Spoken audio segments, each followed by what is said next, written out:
Muy bien. Bueno, muchísimas gracias a todos por estar. Ahí, Gabriel, tengo tu micrófono abierto. Rita, también el tuyo. Silvana, ¿tengo el tuyo abierto también? Sí. Muy bien. Bueno, en principio quería darle la bienvenida a todos. Gracias por estar ahí. Esta es una reunión realmente muy, muy importante para nosotros. También es un reencuentro en algún sentido. Volver a vernos las caras después de algunos meses de no tener Zoom, y la verdad es que estos encuentros van a ser frecuentes para nosotros como una AMIA. Volver a encontrarnos también es realmente relevante, vernos las caras y ver también tanta gente participando en estos encuentros. Nos parece que es importante en estos meses que vienen seguir juntos, conectados. Hoy, sinceramente, una cosa es que también nos hace recordar los 34 Zoom que hicimos el año 2020, que congregaron más de 3.000 personas y que la verdad que fueron realmente un éxito. Sinceramente lo sentimos así. Hoy, Gabriel, es un honor realmente tenerte, pero previamente necesitamos y queremos hacer una introducción, unos homenajes, porque realmente fue una semana difícil para la comunidad en su conjunto y para nosotros en particular. Así que le pedimos primero a Rita que nos ofrezca unas palabras en nombre del Raf Baruch, que no lo tenemos con nosotros, y que nos gustaría que arranquemos por esto, porque para una AMIA también es importante el recuerdo. Y luego de Rita le voy a pedir a Jorge Zapoui, como presidente de Plural High, que también diga unas palabras en recordación del fallecimiento de nuestro querido Ariel Grun. Así que Rita, tu micrófono abierto. Jorge, tu micrófono abierto, por favor, también abrilo vos. Así que Rita, tenés la palabra. Bueno, buenas tardes a todos.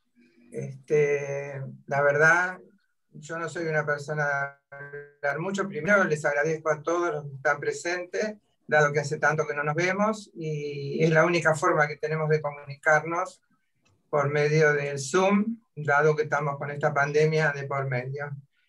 Realmente no quiero dejar de hablar y de contarles algo sobre mi querido rabino Baruch Plavnik, que nos dejó hace solo unos días. Realmente cuesta mucho hablar sin llorar de alguien a quien uno quiere mucho. Viví cerca de él muchos años, no viví, pero bueno, estuve presente cerca de él muchos años, y la verdad que me cuesta esto, y viví momentos buenos y malos. Cuando los momentos eran malos, él me tomaba de la cara y me decía, esto también pasará. Bueno, fue un hombre que dejó como ejemplo vivir de acuerdo a sus convicciones, quien no se traicionó a sí mismo, dado que él ofreció su predio, Pardés, para el gobierno de la ciudad para vacunar a la gente contra el COVID. Pero eran tantos sus principios que él, como tenía un año menos de 70, no quiso vacunarse. Y lamentablemente se lo llevó el COVID. La verdad que es muy lamentable. Es un hombre que formó una familia donde floreció el amor y la ternura. Nos queda a todos un ejemplo de maestro que supo transmitir su enseñanza sin hacer alarde de su inmensa sabiduría. Hizo muchas cosas en silencio que dejaron huellas en la comunidad y fuera de ella. Es difícil hablar de alguien a quien uno quiere tanto. La repercusión de su fallecimiento trascendió la comunidad. Vamos a sentir su ausencia, por eso seguimos en Pardés. Desde donde esté, queremos que nos mire y sienta orgullo de lo que nos enseñó. Doy un beso al cielo para mi querido rabino Baruch Plavnik. Gracias por escucharme. Muchas gracias, Rita. Realmente sentidas las palabras. Jorge Zapoui de Plural High, por favor. ¿Qué tal? Buenas tardes. Bueno, el día viernes nos dejó Ariel Grum, un Jaber que con apenas 49 años, tras una larga enfermedad, Ariel luchó contra ella, al igual que lo hizo en el transcurso de su vida, como una fiera, como un león. ¿Qué es lo que era? Cuando lo hacía convencido por sus ideales. Soñaba con una comunidad inclusiva y democrática, donde todos los Yehudim tuviésemos las mismas oportunidades. Era un Ascan con mayúscula. Con su figura imponente, siempre fue al frente y de frente, luchando por ese ideal. Ariel era, yo digo, era un sabra. Ariel era pinchudo, era duro por fuera, pero era una persona íntegra y dulce por dentro.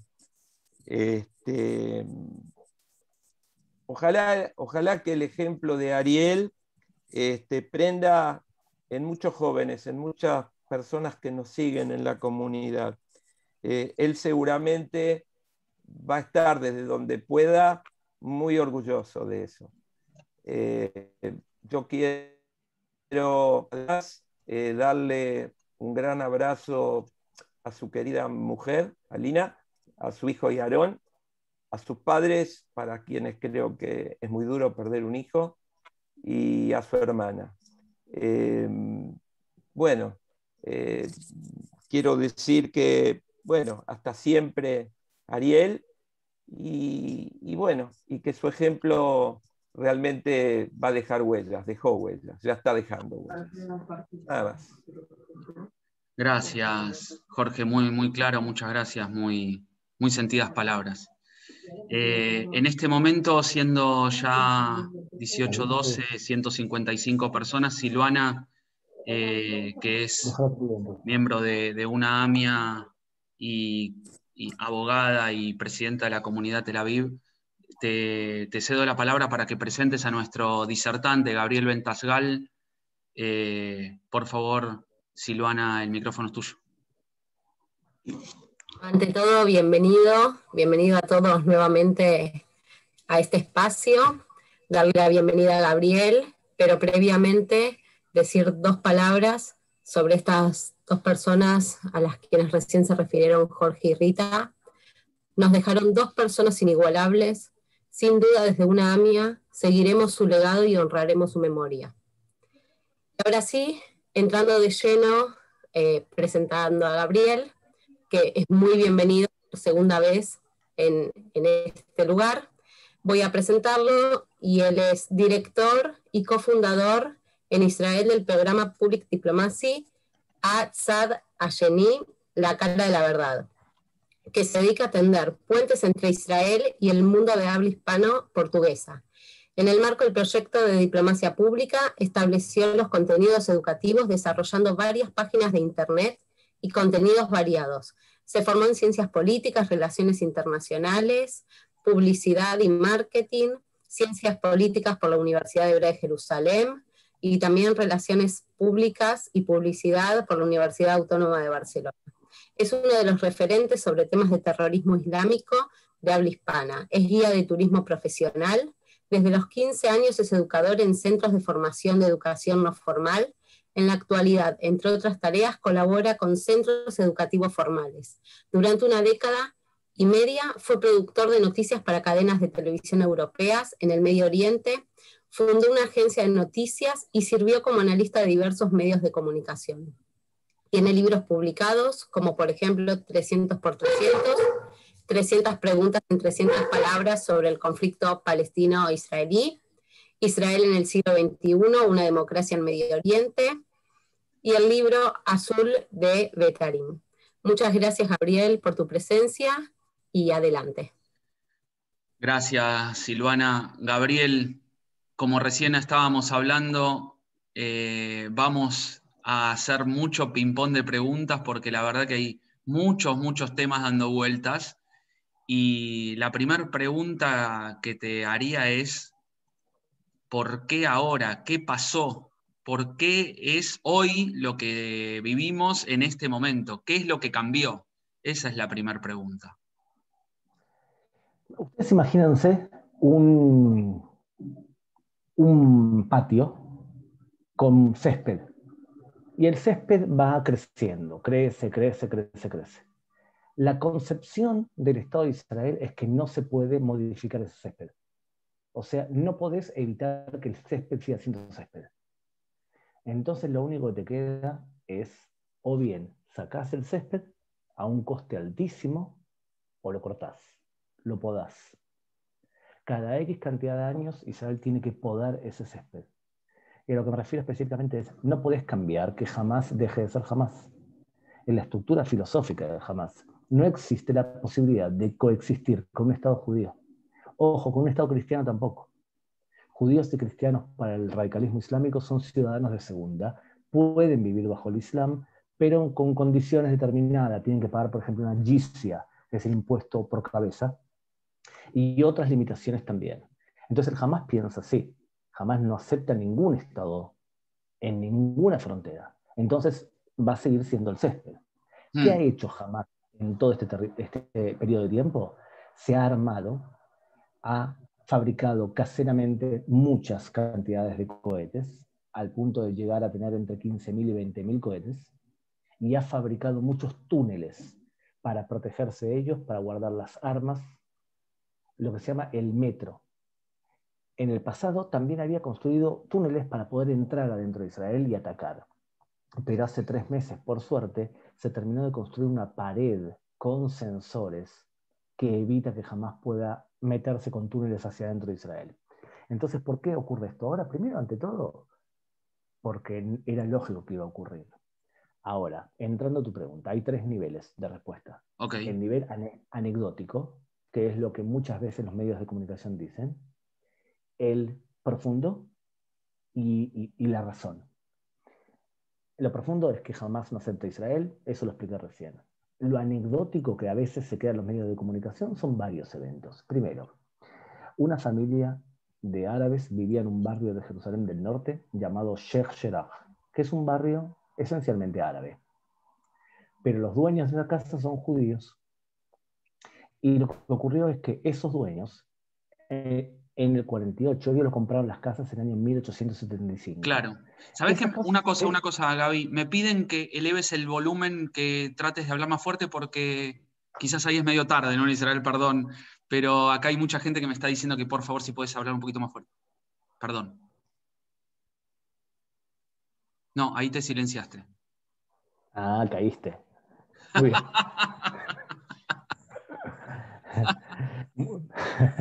Muy bien. Entonces, lo que ocurría era que en el año 1875 judíos compraron casas. Y esas casas, cuando comenzó la guerra de la independencia, los jordanos conquistaron esas casas y echaron a los judíos y pusieron a refugiados palestinos. Cuando Israel volvió a conquistar el terreno en el 67, exigió que les devuelvan las casas. Y había una ley en Israel que le permite a los judíos pedir las casas que tenían antes del 48. Pero no hay una ley en Israel que le permita a los árabes lo mismo. ¿Vale? Sí. Entonces los judíos pidieron las casas esas y la justicia israelí dijo, miren, la gente se va a quedar en sus casas, pero tienen que pagar un alquiler. Van a estar protegidos, van a ser inquilinos protegidos. Y no pagaron el alquiler. Entonces se emitió una orden de desalojo. Esa orden de desalojo, que no se ejecutó, fue vendida por el Hamas como un intento de judeizar Sheikh Jarrah. A eso sumale películas que corrieron por TikTok, en donde mostraban a árabes pegándole a judíos. A eso sumale restricciones que puso la policía para sentarse en escalinatas en la puerta de Damasco, la ciudad vieja de Jerusalén. A eso sumale todo el clima religioso que hay por Ramadán, el Yom Yerushalayim, y limitaciones de la policía para ascender al monte del templo, tanto para judíos como para árabes. Eso fue la mecha. Eso fue simplemente la mecha. La razón profunda y fundamental tiene que ver con un problema interno palestino. Tenían que llamar elecciones. Mahmoud Abbas prometió elecciones para el 22 de mayo, para ayer. ¿Por qué prometió elecciones? Porque Joe Biden asumió, y la imagen que tenía Biden era que era un defensor de los derechos humanos, como todos los demócratas, supuestamente. Entonces Mahmoud Abbas dijo, yo llamo a elecciones para demostrarle a Biden que soy del campo bueno. No llaman elecciones del 2005 para presidente y 2006 para el Parlamento. Y dijo, llamemos elecciones. Los resultados daban claramente que jamás ganaba. Anuló las elecciones y jamás prometió, voy a incendiar el Medio Oriente. Y durante un mes intentó incendiarlo con atentados que no prendieron la mecha. Hubo 3 atentados muy problemáticos. En Cisjordania no prendió la mecha. Lo que les conté fue la mecha. En resumen, hay un tema profundo ideológico, una negación del Estado de Israel. Jamás necesita una excusa. Lo segundo, una crisis interna de competencia entre la autoridad palestina y el Hamas. Y lo tercero, una mecha. Dentro de 10 años ustedes no se van a acordar siquiera la mecha. ¿O es que acaso alguien se acuerda que decían durante muchos días que la intifada del Aqsa había comenzado por la visita de Ariel Sharon a la mezquita? Hoy en día nadie en su sano juicio piensa que esa fue la razón. Bueno, eso fue la mecha. ¿Hay algún reclamo específico de Hamas aparte de la extinción del Estado? ¿O hay alguna cosa que pueda ser un punto intermedio de negociación que exista con Hamas? Bueno, Hamas lo que pide es, déjennos más kilometraje de pesca y que el bloqueo sea menos intenso. O sea, que podamos meter más cosas que necesitamos. Y además, que nos dejen meter todo el dinero que nos donan posible en la medida de las circunstancias. A ver, una cosa importante. Israel está en guerra con Hamas, no con la autoridad palestina, con la Franja de Gaza. Vos podés declarar a alguien que estás en guerra y declararlo zona hostil. Es legal. Según la Convención de San Remo de 1995, vos declarás a otro zona hostil y la podés bloquear. Significa lo bloqueas porque tenés miedo que metan armas. E Israel en el año 2009 declaró la Franja de Gaza territorio hostil y dijo lo bloqueamos. Convención de San Remo, nosotros lo que hacemos es bloqueamos, pero no permitimos que la Franja de Gaza caiga en una crisis humanitaria perenne. Ese es el término. Por eso Israel permitía el paso de dinero enviado por Qatar para la Franja de Gaza, porque los 25 millones de dólares que pagaba Qatar permitían pagar los sueldos de los empleados de Hamas. Ahora bien, ¿qué pide Hamas? Déjenme meter todo el hierro posible, todo el cemento posible, todo el abono posible. Ahora, hierro no sirve solamente para edificios, sirve para hacer túneles. Cemento sirve para hacer túneles. Abono sirve para meterla dentro del cohete. Tienen uso doble. Entonces Hamas pide cosas que Israel dice, pero ¿cómo te vamos a permitir meter todo esto si lo vas a utilizar para hacer cohetes? Bueno, fue lo que hicieron, de hecho. Entonces Hamas, ¿qué pide? Pide alivianar el sitio, pero además pide que Jerusalén quede en manos musulmanas en todo el momento. Porque el argumento de incitación más importante de Hamas es los judíos quieren destruir la mezquita del Aqsa. ¿Saben cuándo comenzó esta incitación? En el año 1929. Desde el año 1929, que el mufti de Jerusalén utilizó esta frase, sigue durante 100 años. Por ejemplo, cuando los judíos hacen alguna excavación arqueológica al lado del monte del templo, lo hacen para destruir la mezquita del Aqsa. ¿Y saben lo que es peor? La mezquita del Aqsa se va a caer. O sea, la mezquita del Aqsa es obvio que se va a caer. ¿Quieren que les cuente por qué? Sí, por favor. Y va a ser Claro, culpa, obviamente, del Estado de Israel. No, de UNAMIA, obviamente. Porque está grabado y yo les dije en UNAMIA que se la No, por cagaran. favor, te pido. No, por supuesto, está grabado además. Escuchen. La mezquita del Aqsa tiene por abajo escaleras por donde subían los judíos en la época del Segundo Templo al templo. Eran escaleras que subían y ascendían por abajo. Se llaman los establos de Salomón. Según la creencia de los cruzados, ahí Salomón, el rey, guardaba sus caballos. ¿Está bien? No es verdad, pero no importa. Subían los judíos por escaleras. Cuando los romanos destruyen el templo de Jerusalén y después empiezan a llenar con tierra todas esas escaleras, o sea, los huecos. En el año 1996, Benjamín Netanyahu, primer ministro de Israel de entonces, abre lo que se llama los túneles del templo, para pasear por abajo del templo, seguramente ustedes ya fueron. Y el movimiento islámico del norte de Israel, los que incitaban a la violencia ahora, meten grúas tractores y sacan 12.000 toneladas de tierra para hacer una macro mezquita de 10.000 lugares llamada la mezquita de Marwan. O sea que donde están las escaleras, ahora hay una mezquita. Ahora ustedes imagínense que durante 2000 años, esa caja, que es el monte del templo, se sostuvo por la tierra. Si le sacás 12.000 toneladas, dejas un agujero.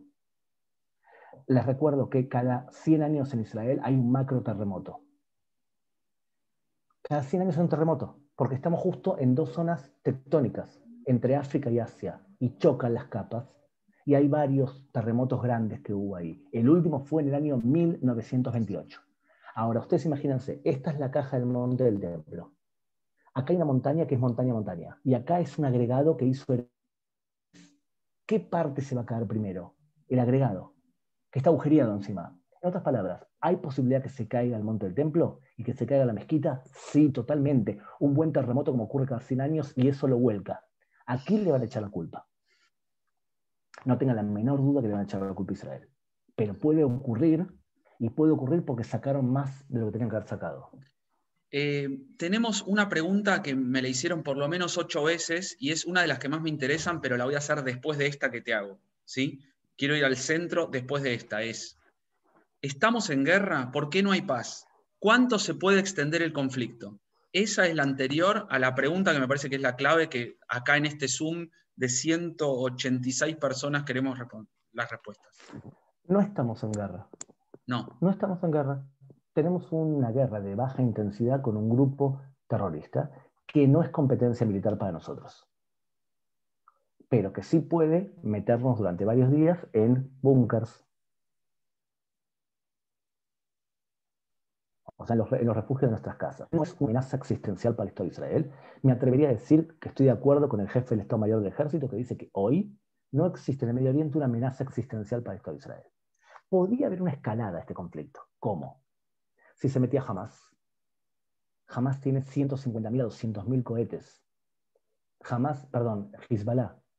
Hamas es un juego de niño comparado con Hezbollah. Hezbollah tiene 150.000 a 200.000 cohetes y por lo menos 3.000 túneles adentro del sur del Líbano. ¿Y por qué no se metió?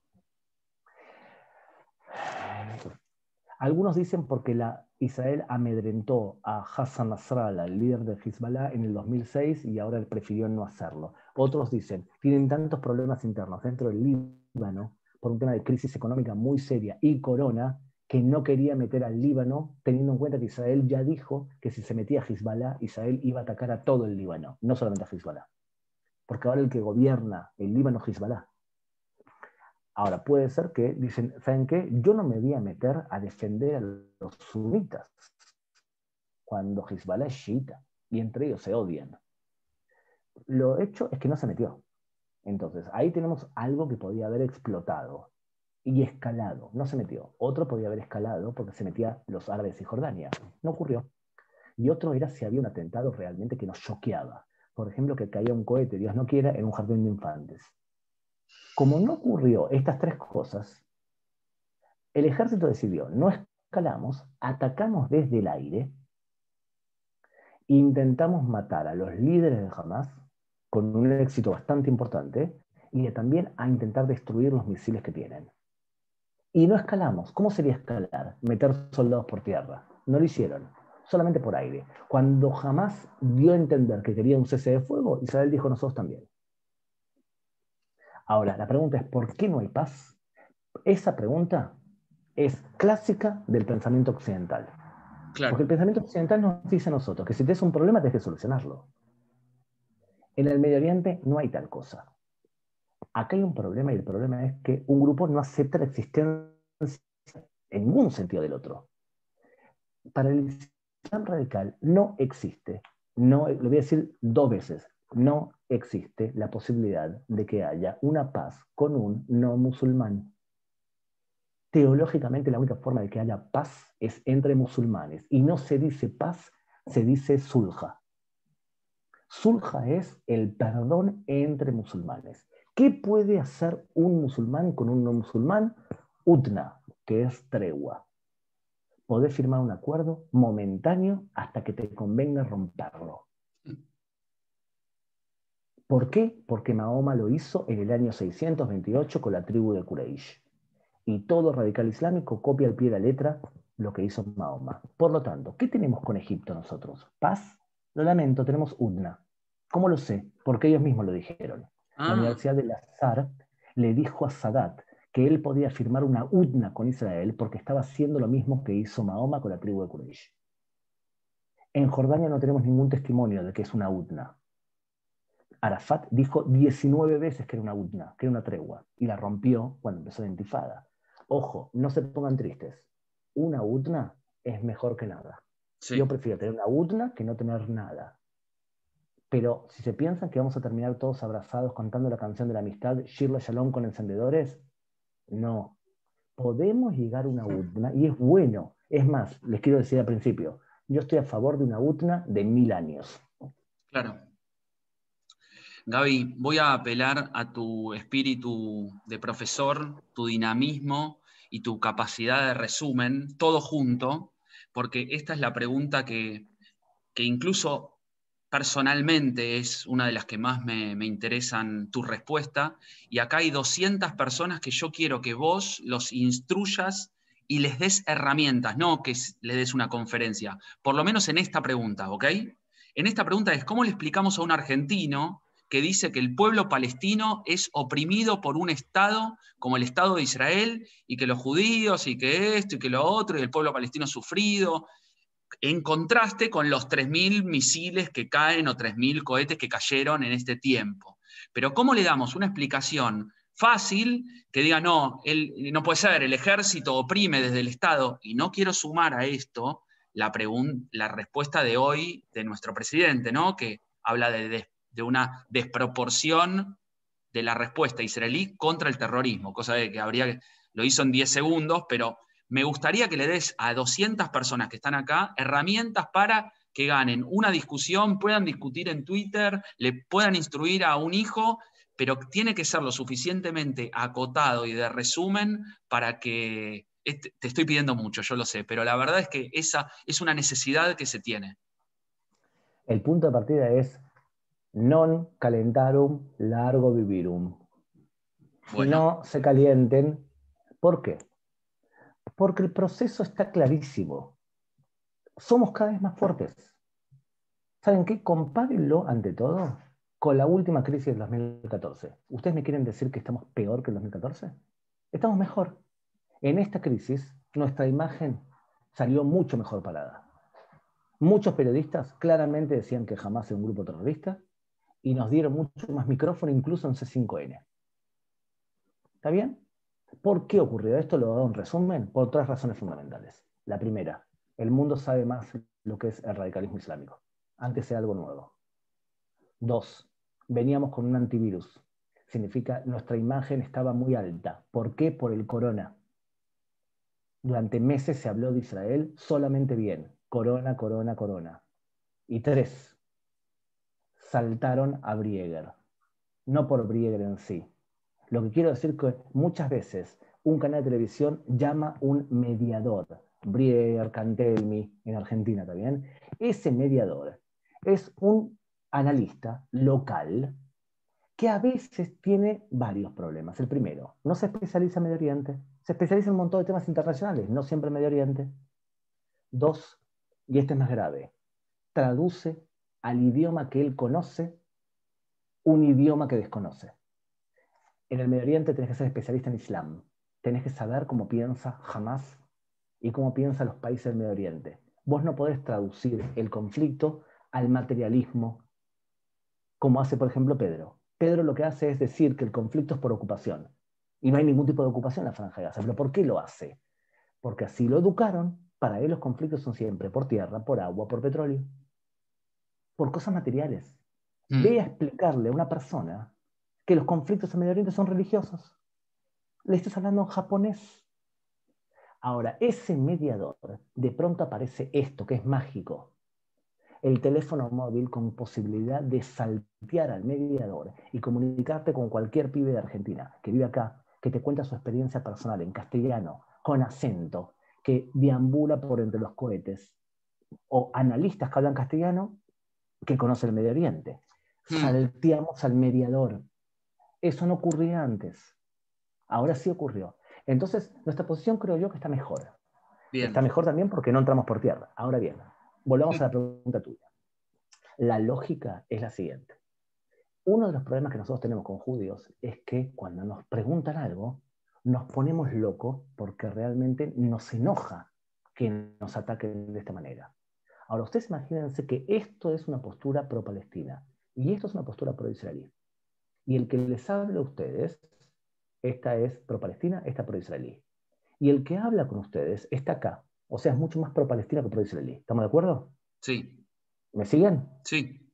Lo que nosotros no podemos hacer es pedirle a la persona que está acá que con una charla con ustedes salte para este lado. Claro. Le están exigiendo demasiado a la persona. Es como asumir, soy un tonto, toda mi vida pensé tonterías y ahora con 5 minutos me convenciste que soy un tonto. No puede ser así. La disonancia cognitiva que le exigís a alguien que salte de un lado a otro es demasiado alto. Por lo tanto, ¿cuál es el consejo? El consejo es que de todo lo que él diga, se centren solamente en una cosa, la refuten y no se calienten. Me encantó la respuesta. Sí. Okay. Yo le voy a decir lo que suelo hacer yo. Bien. Lo que le digo es, cuando alguien me dice algo, dice, lamentablemente, lo que no entendés es que el conflicto es religioso. Hasta que no hables el idioma, la religión, que hablas jamás, estás hablando otro idioma, estás traduciendo. Le creaste la duda que el conflicto no es por ocupación, sino que es por un tema mucho más profundo. Él, al crearle la duda, le rompes un poco el vidrio. Y que él siga preguntando y después podés llevarlo más para el otro lado. Pero tenés que crearle la duda de algo que es duda. Por ejemplo, cuando me preguntaban lo de Alberto Fernández, ¿qué opinaba sobre la declaración de Alberto Fernández? No le dije gran respuesta, le dije solamente dos cosas. La primera, Israel no está en conflicto con Palestina, como dice el comunicado, está con la Franja de Gaza. 2, no podían preguntarle al fiscal Moreno Campo cómo se mide desproporción, porque si le hubiesen preguntado, él no hubiese hecho ese comunicado.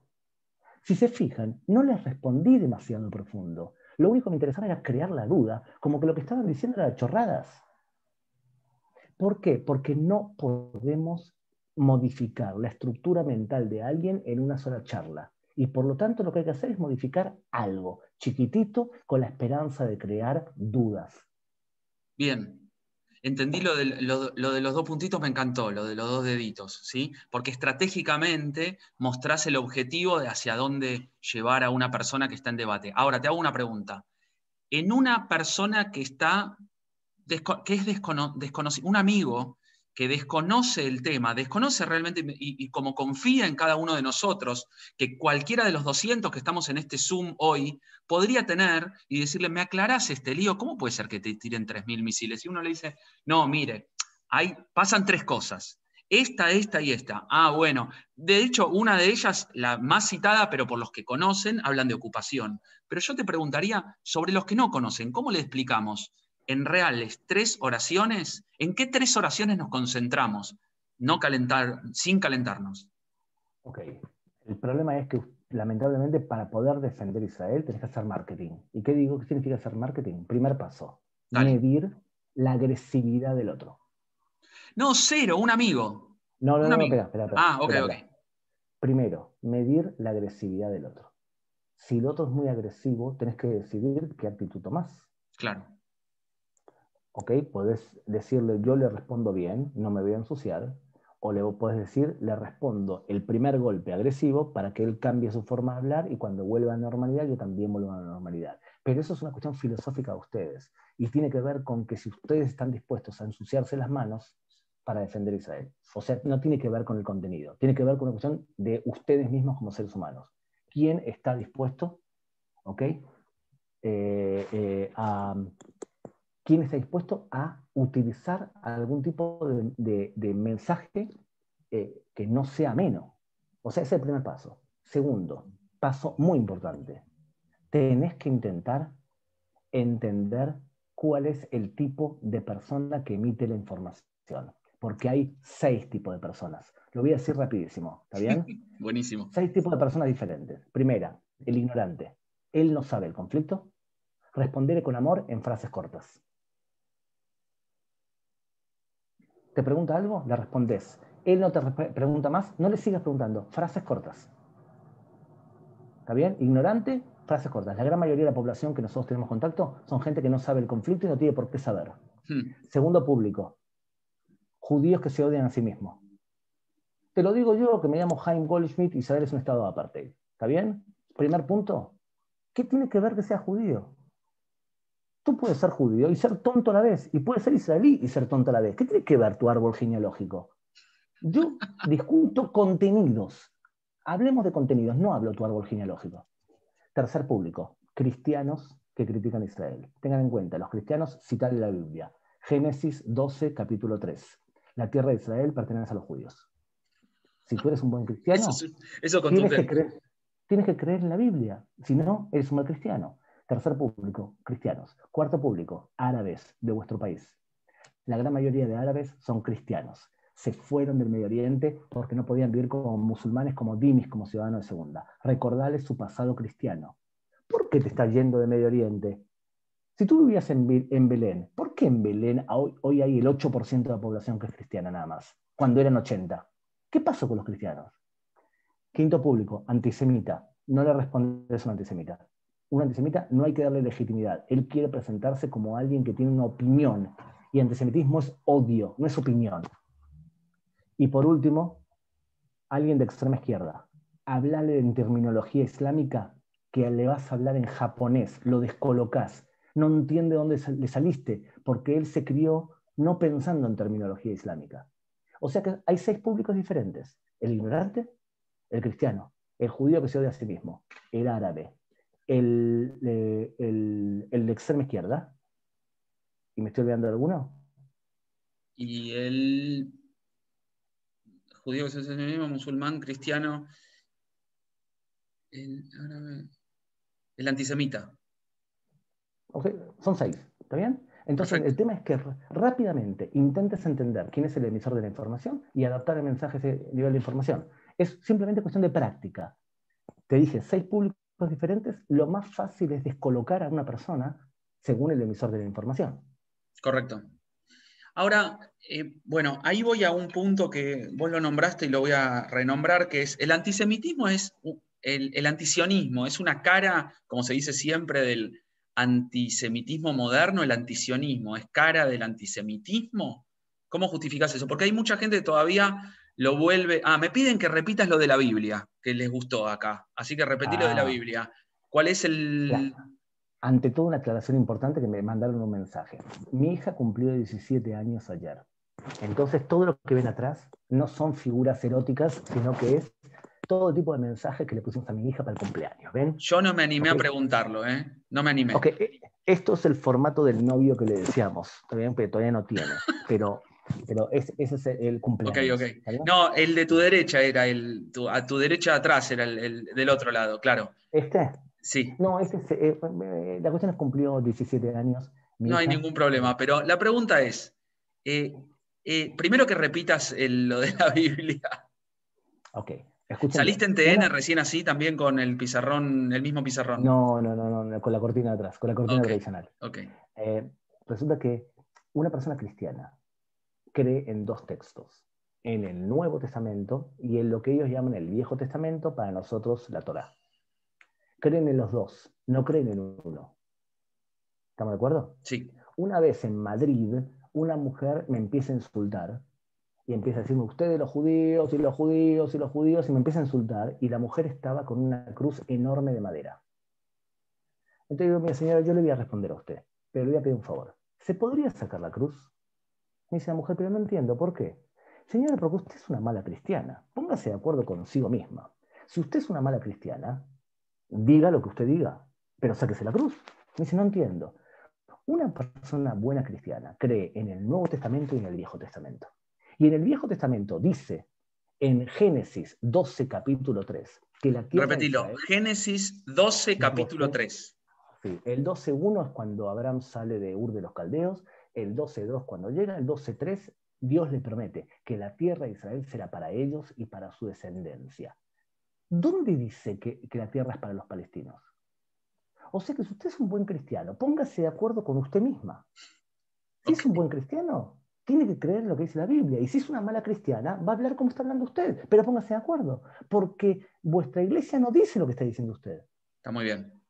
¿Ok? Entonces, es cristiano simple, hay que hablar de la Biblia, porque la Biblia dice claramente, no habla de los palestinos, habla de los filisteos, que no es el mismo pueblo. Y un montón de argumentos religiosos. Lamentablemente esto es marketing, tenés que adaptar el mensaje al público objetivo. Bien, sigo a la pregunta, que está buenísima tu repetición de esto. ¿Antisionismo es una cara del antisemitismo moderno? Sí, totalmente. Y nosotros sabemos que hoy no es de moda decir que tú eres antisemita. La pregunta es, ¿pero por qué? Porque va a venir alguien y te va a decir, ¿y por qué antisionista y antisemita es lo mismo? Y ahí tienen que responderle. Y yo les diría 4 respuestas posibles, que están unidas unas a otras. La primera, los judíos somos un pueblo. Quizás entre ustedes hay personas que no piensen que somos un pueblo. Quizás entre ustedes haya personas que piensen que el judaísmo es una religión solamente, o es una cultura. Pero la inmensa mayoría del pueblo judío piensa que somos un pueblo. Somos los descendientes del reino de Judea y por eso nos llamamos judíos. El judaísmo tradicional y más el que es sionista, consideramos que nosotros somos una identidad múltiple, somos una religión, somos un pueblo, tenemos una memoria colectiva, tenemos costumbres muy parecidas y hablamos un idioma propio. Y dice el rabino Abraham Infeld, que si tú quieres que tu comunidad siga viva, de los 5 parámetros tienes que mantener por lo menos 3. Si no, la mesa se cae. Una mesa se puede mantener en 3 patas. Mantener el hebreo, mantener la historia judía, mantener algo. 3 de 5. ¿Vale? Entonces, yo le digo a alguien, a ver, si todos los pueblos del mundo tienen derecho a calificarse como pueblo, y tú no permites que los judíos se califiquen como pueblo, estás discriminando a un pueblo, que es el judío. Cualquier pueblo nuevo puede decir que son un pueblo, menos nosotros, que tenemos 3.850 años de historia. Clarísimo. Ok, primer argumento. Segundo Sí. argumento. Todo pueblo tiene derecho a aspirar a una independencia. Nosotros también. Nuestra aspiración a ser independientes se llama sionismo. Es nuestro anhelo de regresar a Sion. Tercero, si todos los países del mundo que existen tienen derecho a existir y vos lo único que querés es destruir a un solo país, estás discriminando a ese país. Y por último, si vos podés ser argentino y chino y a nadie le calienta, y podés ser argentino y italiano y a nadie le calienta, y podés ser argentino y español y a nadie le calienta, ¿qué problema hay que yo sea argentino y judío? Si todos pueden tener doble identidad, solamente yo no puedo, me estás discriminando. Cuando me discriminás porque no me permitís ser sionista, no me permitís ser pueblo, no me permitís vivir porque querés destruir mi país y no me permitís tener doble identidad, me discriminás 4 veces. Discriminar al judío se llama antisemitismo. Clarísimo, de nuevo, de verdad, muy claro. Gracias. Es infinita la cantidad de preguntas que hago. Les cuento una intimidad a todos, ¿no? Porque, perdón, que voy a sacar un trasfondo. Nosotros organizamos este Zoom hace varias semanas y el tema era otro. Era COVID, lo de Merón y las elecciones en Israel. Cómo giró todo, ¿eh? Pero te aprovechamos al máximo. Sigo. Dame 5 días más. Dame 5 días más y cambiamos el tema. Y hablas de la paz en la ONU con la intervención del Papa Francisco. Claro, claro. Árabes, situación interna, árabes versus judíos israelíes. Reflexiones. Tenés poco tiempo porque de verdad, te voy a leer todas las preguntas, pero quedan como 15. Entonces le vamos a meter, ahora sí vamos con ritmo que estamos rápido. ahí. Entonces, a partir de ahora, Gaby, cuando ves que me paso de un minuto, No, dale. No, Yo te levanto la mano. Onda soundbite, ¿está bien? Dale. Vale, lo Pimponazo. siguiente. Los árabes en Israel son el 20% de la ciudadanía. Estaba viviendo un proceso muy bueno de integración, muy bueno. ¿Por qué? 1, por la primavera árabe. Ellos se dan cuenta que era una jungla Medio Oriente, pero Israel no. 2, el COVID. A nadie vacunaron, nosotros sí. O sea que había un sentimiento de integración muy bueno. Muchos árabes enrolándose en el ejército. Muchos. Árabes cristianos, por supuesto, pero árabes musulmanes también. Un partido político que aspiraba a entrar al gobierno por primera vez. Veíamos un proceso de integración. ¿Qué fue lo que vimos en los últimos días? Para mí, el pataleo de ahogado. Los extremistas intentando revertir un proceso de integración bonito que se va dando en la sociedad israelí. ¿Quién es el culpable de eso? Extremistas esencialmente del movimiento islámico de Israel, que incitan en ciudades mixtas, extrema derecha judía y la Suprema Corte de Justicia de Israel. Muy bueno. Que es un enorme problema que tenemos, un enorme problema. ¿Saben por qué? Porque la ley dice en Israel que no pueden entrar al Parlamento alguien que niegue el Estado de Israel, alguien que sea racista y alguien que utilice el partido como un lugar delictivo. Y el Parlamento cancela candidatos que son racistas, pero después llegan al Supremo y el Supremo dice no hay pruebas suficientes de que él es racista. Y dejan entrar racistas y anegadores del Estado de Israel al Parlamento. Y ellos deambulan con inmunidad diplomática, incitando en lugares donde sería mejor que no estén. Tenemos diputados árabes israelíes subidos al Mármara, subidos al barco del IHH turco, que es el Qaeda. Y también tenemos a Itamar Ben-Gvir, un diputado de la extrema derecha, incitando en Sheikh Jarrah. Los dos tendrían que estar fuera de la Knesset. ¿Quién los metió adentro? El Supremo de Israel, por una visión universalista que necesitaba más pruebas. Si esta gente tendría que estar fuera del Parlamento, no adentro. Claro. ¿Qué opinas del discurso de la diputada que está ahora circulando de Ibtisam Marana? Ibtisam Marana no lo vi. Está en el número 7 del Partido Laborista, no lo vi. Porque es un discurso que está girando como de mucha integración y cómo se siente ella como mujer. Bueno, paso a otro. ¿Qué opinás de la ley que quiere implementar? No, ya está. Si puede haber alguna intención política de provocación previa durante el Ramadán por el gobierno israelí. ¿Pudo haber alguna provocación previa? Mira, yo creo que toda esta situación benefició a Netanyahu. O sea, creo que esta situación benefició a Netanyahu porque alejó la posibilidad de un gobierno alternativo a Netanyahu. Acuérdense, un gobierno de Netanyahu era un gobierno con la derecha y con la ortodoxia. Un gobierno anti-Netanyahu, la única forma de formarlo es con partidos de derecha, con partidos de izquierda, con partidos de centro y con partidos árabes. Ante esta situación es difícil que los partidos árabes quieran entrar a un gobierno. O sea que, a nivel general, esta situación benefició a Netanyahu. La pregunta es, ¿Netanyahu y este gobierno fue el que impulsó esta refriega a propósito? Yo no creo, no solamente no creo. A veces escucho argumentos, como el que escuché de uno que se presenta como representante de la Organización Sionista Mundial, que dijo una barbaridad, no hay otra forma de decirlo, que dijo que Netanyahu y el gobierno de Israel le pagó dinero a Hamas. Es mentira. Netanyahu permitió el paso de dinero de Qatar a Hamas, porque si no estaba violando la Convención de San Remo del año 1995. O sea, estábamos creando una crisis humanitaria perenne, y por eso Netanyahu dio el paso. Ahora, es verdad, Netanyahu lo que hizo fue intentar mantener a la autoridad palestina y al Hamas débil a los dos. Se vuelve a repetir, para mí Netanyahu ganó con esto, a corto plazo, a largo plazo no lo creo, y no creo que esto ha sido culpa de Netanyahu, no fue culpa de los israelíes, fue nuevamente un intento de Hamas de encender la calle, y lo hizo bien como lo sabe hacer Hamas. Tengo una pregunta que me gustó, que es como divertida, que saca un poco de lo de siempre, que es, ¿hay algo que nos puedas decir, que creo que igual algunas cosas ya dijiste, que no estás diciendo en la tele, que no te lo preguntan, porque vos das mucha charla, mucha entrevista, la verdad que es un apostolado lo tuyo en algún sentido, porque estás ahí al pie del cañón en horarios totalmente cruzados? Yo te decía de hace unas semanas, vos me decías hace 3 meses. La pregunta es, ¿qué es lo que sentís que hay que decir a un grupo de 205 personas que estamos acá? Hay casi 250 personas, 205 pantallas, pero que nos querrías decir, recomendar, y que en televisión es obvio que no podrías.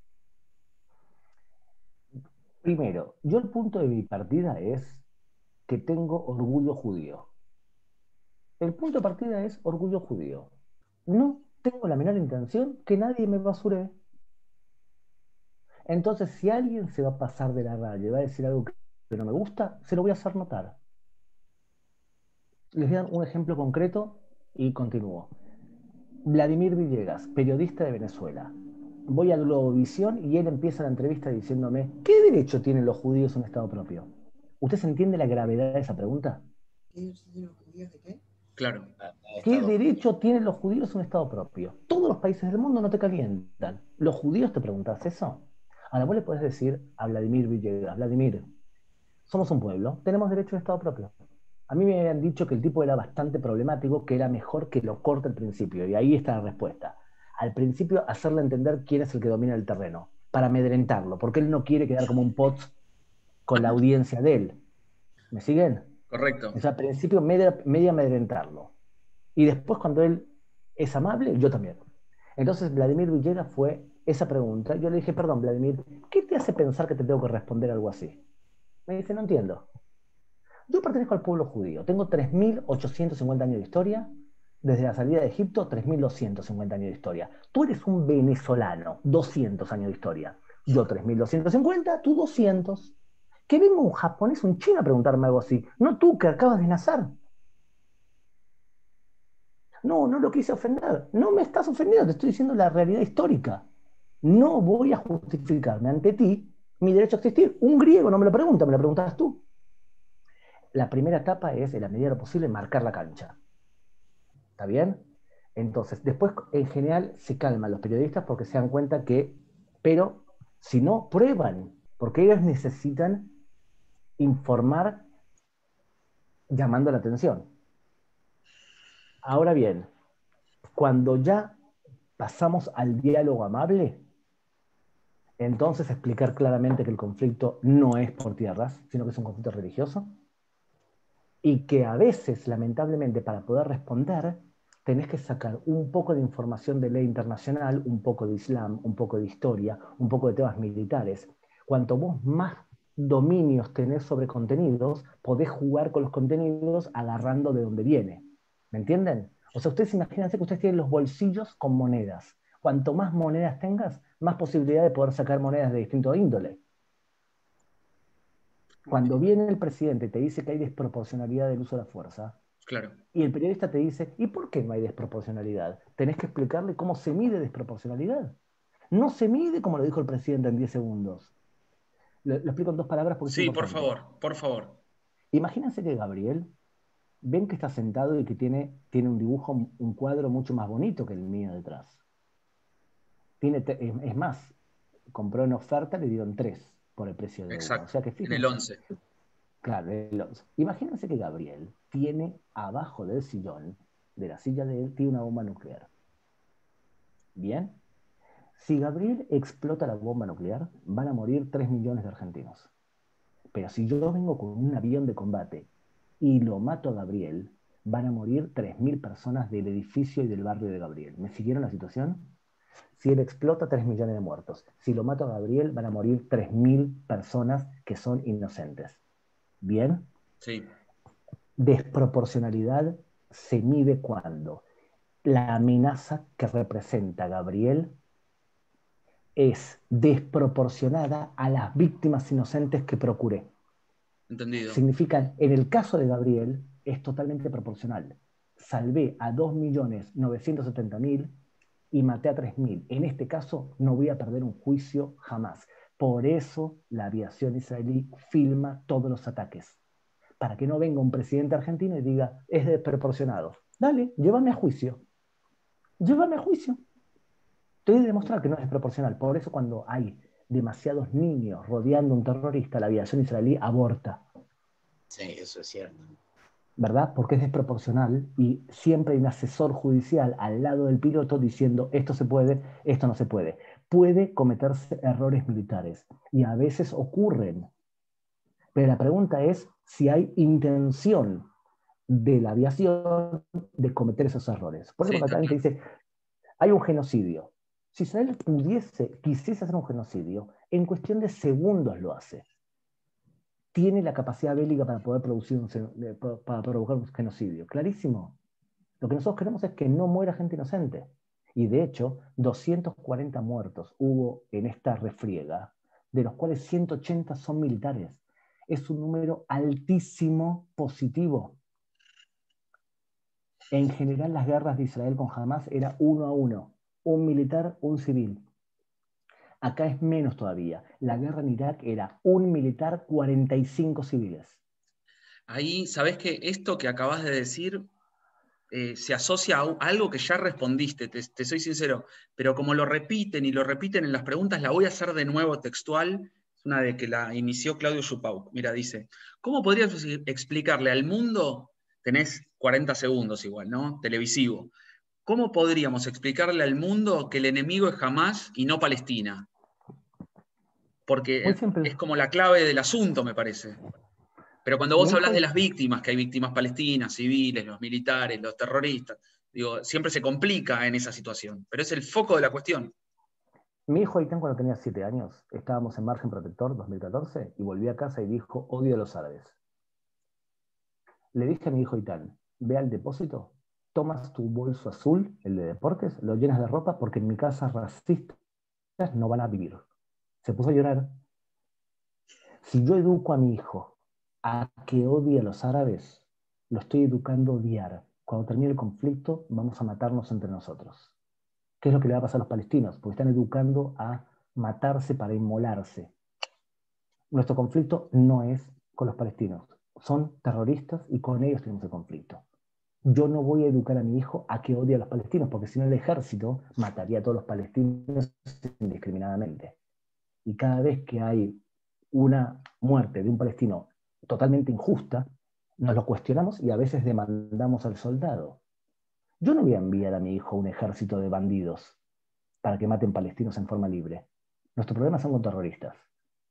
¿Y Bien. por qué? Porque nos conviene a nosotros también pensar así. Nosotros no podemos educar a un niño a que odie.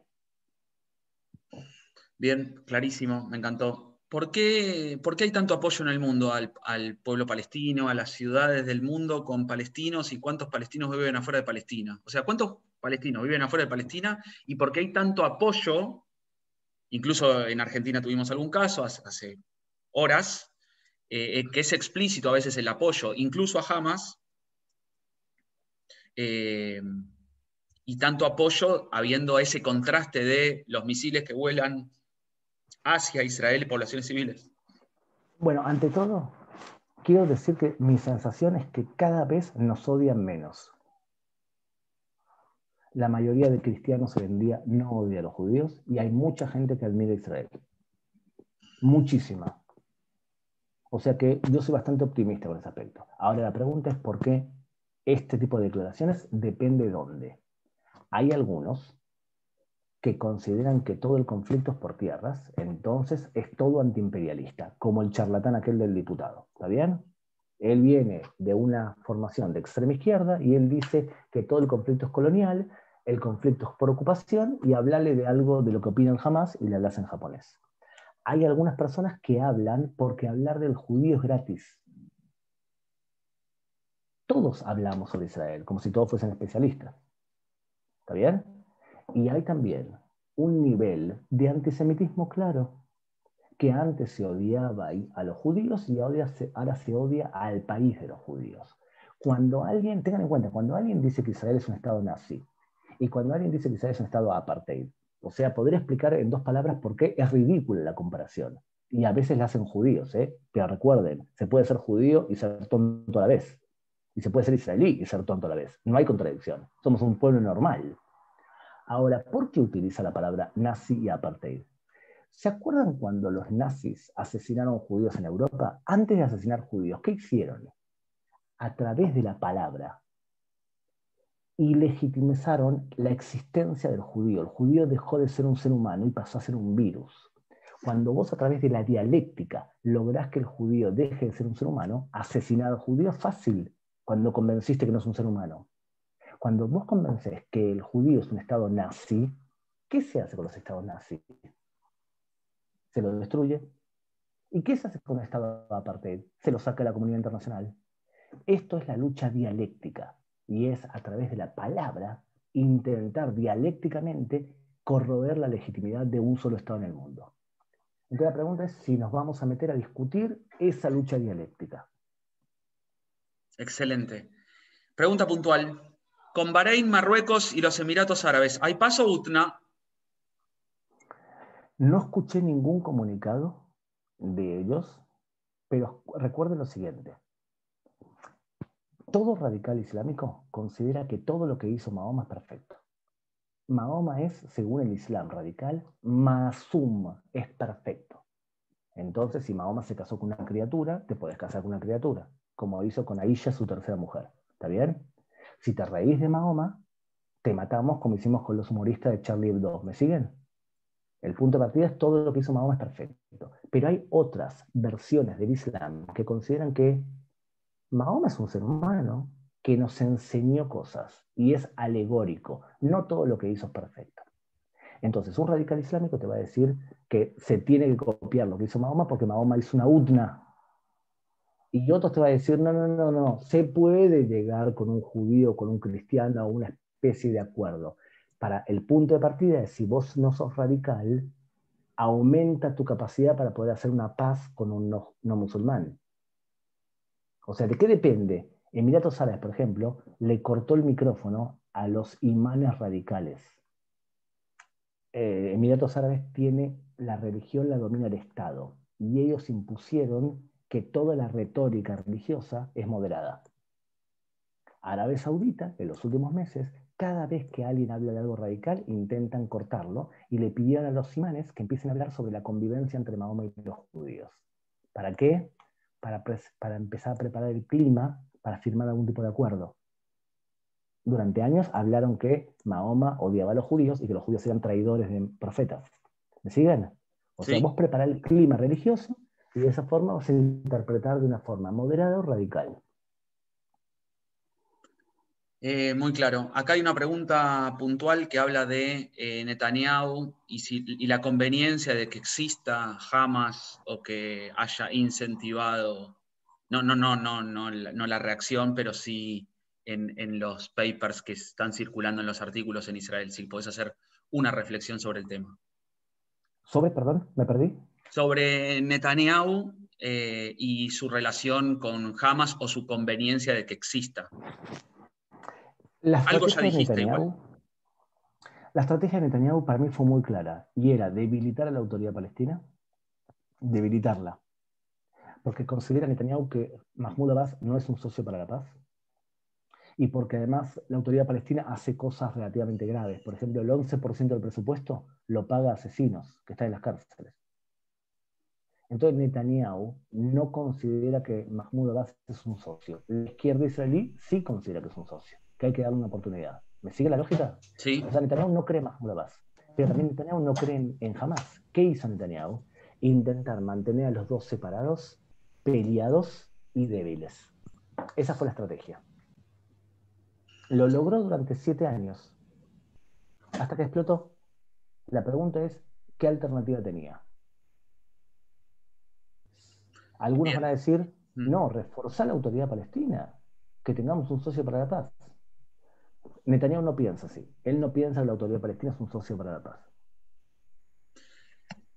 Clarísimo. Gabriel, voy a ir a la última.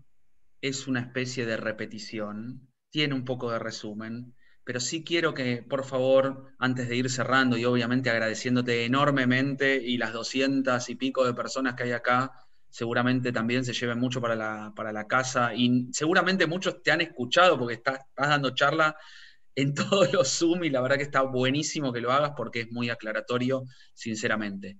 Pero que nos puedas dar en 30 segundos, en 1 minuto o en el tiempo que vos consideres como un resumen de contenido, no de estrategia, sino de contenido, de cuáles son los principales argumentos por los cuales yo te diría, te lo digo como judío así fuertemente y de modo directo, por los cuales tenemos razón, no sé, quizá no tenemos, pero por los cuales el Estado de Israel, los judíos, tenemos razón en que queremos la paz, buscamos, estoy pensándolo poniéndome en lugar de muchos de los que están acá que seguramente quieren tener argumentos sólidos, veloces, rápidos, para debatir o para tener la mejor posibilidad, no digo de convencer, pero por lo menos de ser bastante persuasivos. Gabriel, una pregunta. Perdón Sí, que me meta en tu mundo íntimo. ¿Estás casado? ahora no. Ok. Estoy en ¿Te pareja. acordás? Estoy en pareja hace Ok. muchos años. Genial. Sí. Genial. ¿Me puedes explicar cómo la ganaste? O sea, ¿ella te encargó a ti o tú fuiste el que tomaste la iniciativa? Hay mucha gente. Yo sé que vos sos un periodista reconocido, pero acá hay 200. Mira, había 205 y ahora hay 214 pantallas. Bueno, claro, se sumaron gente que quiere escuchar tu historia La tengo personal. acá, la tengo acá al costado. A ver, estamos de acuerdo que el que tomó la iniciativa, si fue alguien de ustedes dos, cuando Sí. decidieron tomar la iniciativa, tuviste la necesidad, la intención de conquistar. Ok. Y después buscaste en tu banco de datos de qué forma podías conquistarla. Ok. Toda acción que vos hagas en tu vida tenés que tener intenciones y capacidades. Intenciones y capacidades. El punto de partida es si la comunidad judía o ustedes tienen la intención de defenderse como judíos. Si tenés la intención de defenderte como judíos, tenés que buscar las capacidades.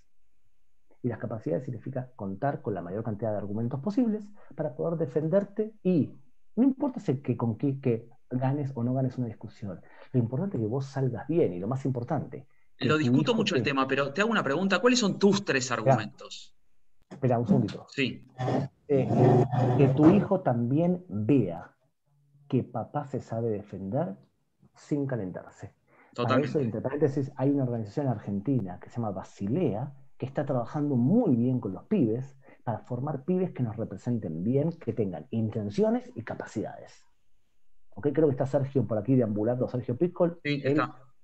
muy bien, entonces ahí están formando gente que tenga intenciones y capacidades. Para mí, de todos los argumentos que yo utilizo, el más importante es, para los judíos, teológicamente hablando, lo más importante es la vida. Por eso nos obsesionamos con vacunar a nuestra gente. Podemos renunciar a la vida solamente en 3 circunstancias. Si te obligan a creer en otros dioses, si te obligan a tener relaciones con tus hijos, si te obligan a asesinar a otra persona. Tu vida no vale más que la otra persona. Bien. Se puede renunciar a la tierra para preservar la vida. Para nosotros lo más importante es la vida.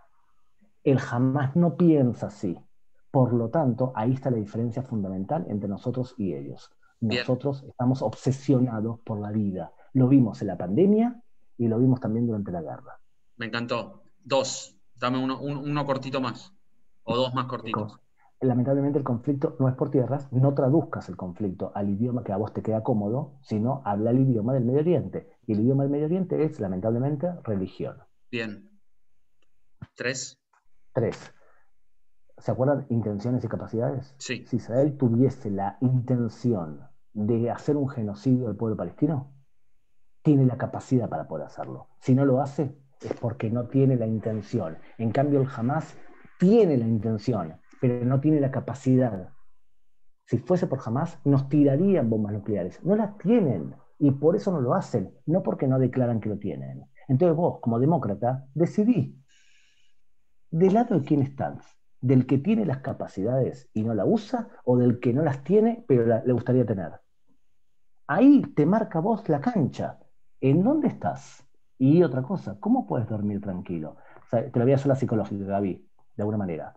¿Vos te haces que sos pro-palestino? De verdad, si fueses pro-palestino de verdad, protestarías ahora, porque el Hamás, en vez de utilizar el dinero para educación, lo utiliza para hacer cohetes y túneles. Claro. O lo utiliza la UNRWA para incitar a la violencia. Un verdadero pro-palestino quiere proteger a los niños palestinos. El único pro-palestino acá soy yo, que quiero que el niño palestino tenga mi misma educación que mi hijo. Totalmente. Ahí, agrego una. Voy a darle el cierre a Mario Ruschin. La verdad que yo también quería dar una palabra por nuestro amigo Ariel Grun, que se fue. Este Zoom claramente es en homenaje a él, sin lugar a dudas. Pero tengo una pregunta más final antes de dar los cierres, ¿no? Y el agradecimiento. Hay aplausos, agradecimientos, te hablan de la didáctica, de tu entrega, de tu compromiso, de tu pragmática. La verdad que hay elogios de todos los sentidos. Pero la última, ¿no hay veces que reaccionamos los judíos, las instituciones en general, sin críticas, digo, embajada en Argentina o a lo largo del mundo, esto no es para personalizar, un poco como culpables, ¿no te da la sensación de que a veces somos muy tibios? O sea, hay un país que recibió 3.000 cohetes y nosotros estamos, bueno, me parece... en la reacción dialéctica, como vos bien dijiste, ¿no es a veces demasiado moderada? Tenemos un problema, nuestros portavoces en general les cuesta mucho go negativo, o sea, ir negativo. Les quiero decir una cosa, Gabriel Slavinsky es un tío sensacional. Ustedes saben que él, por ejemplo, ayuda a las mujeres a hacer las compras cuando son mujeres mayores, les compra en el supermercado y se los lleva a casa. Gabriel también dona mucho dinero, Gabriel es un gran educador, Gabriel es un tío de primera, pero Gabriel de vez en cuando mete sapos en el microondas para ver cómo reaccionan. Pero fuera de eso, Gabriel es un activista comunitario sobresaliente. De todo lo que les dije a ustedes, lo que se van a acordar es que Gabriel mete sapos en el microondas. La información negativa penetra en el cerebro con mucho más información positiva. Los judíos somos pésimos para hablar negativo. Cuando encuentras a alguien que habla negativo, muchas veces el portavoz no entiende de dónde me salió este tipo que me ataca. Lamentablemente tenemos que aprender a hablar negativo cuando sea necesario. ¿Incidís entonces conmigo en esa línea? Que se pare y diga, pero por supuesto, ¿por qué te pensás que trabajo lo que hago? Porque no me molesta ir negativo, cuando se lo merecen. Cuando se lo merece, tengo que ir negativo. Me pasó en Costa Rica una vez que un profesor universitario se levantó y dijo, ¿ustedes los judíos son agresivos desde la guerra de los 7 días? Dije, perdón, la guerra se llama la guerra de los 6 días. Si ni siquiera te sabes el nombre, ¿qué puedo esperar que me digas? Y me pasé toda la clase diciéndole, como dijo el profesor de la guerra de los 8 días, no, perdón, eran 7 o eran 6, no me acuerdo ya, y lo gasté durante 1 hora entera para que no se atreva a volver a insultarme. A veces tenemos que ensuciarnos las manos para amedrentar a los demás. Yo sé que esto es feo lo que estoy diciendo, pero lamentablemente es la forma de poder defender y que no abusen de ti. Siento en el alma tener que decirles esto, pero necesitamos gente que sepa ir negativo también. Bien, me gusta esa coincidencia final. Gracias, Gaby. La verdad, como siempre, lo hicimos hace un año en ese Zoom tan claro que tuviste en ese momento, y hoy en nuestro ciclo de charlas que comienza, no podíamos menos que arrancar con vos. En 15 días va a estar el doctor Luis Grach, que nos va a también dar toda una visión sobre la cuarentena, y él es médico psicoanalista, y vamos a hablar de lo que implica la pandemia y sobre todo la cuarentena enfocado en Argentina.